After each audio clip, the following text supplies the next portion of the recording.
Malir Sindh cultural form Karachi जे सहकार सिंधी ऐं उर्दू जे नामियारे बुज़ुर्ग शाइर इक़बाल शाहीन जे मान में अवामी प्रेस क्लब में मलीर में तकरीब थी गुज़री, जंहिंमें सियासी समाजी अॻवाननि अदीबनि सहाफ़िन ऐं इलाक़ाई मुअज़्ज़िज़िन अली हसन ख़ासकेली सादिक लाखो अब्दुल गफ़ार मेमण सैयद इनायत अली शाह सिंधी ऐं उर्दू जे ख़ूबसूरत रागी मास्टर अयाज़ अली यासिन पंवर मोहम्मद बारण अहमद हालू इक़बाल शाहीन ऐं ॿियनि वॾे अघ में शिरकत कई। इन मौक़े ते अॻवणनि लफ़्ज़नि जी ज़बरदस्त भेटा पेश कंदे चयो त इक़बाल शाहीन 3 सिंधी ऐं 3 उर्दू किताबनि आरसीअ जा अक्स सुखन शाहीन हयात दर्द समेत 6 किताबनि जो तख़लीकार आहे ऐं हू सिंधी हुजण बावजूदि उर्दू शाइरी जे साहिब किताब हुजण जो वॾो कमाल आहे।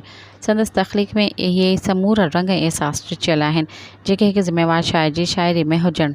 हुननि चयो त अदब जे आबियारी लाइ इक़बाल शाहीन जूं तमामु घणियूं ख़िदमतूं आहिनि। इल्मु अरूज़ जो तमामु वॾो ॼाणू शाइर आहे। इन मौक़े ते इक़बाल शाहीन जे अदबी ख़िदमतुनि जी मञता तौरु सिंधी कल्चर फॉर्म पारां प्रेस क्लब जे बाग़ीचनि में गुलनि जो ॿूटो पिणु संदसि हथां पोखरायो वियो। इन मौक़े ते सामी मेमण ऐं जमशेद ज़हरानी पिणु ख़िताबु कयो।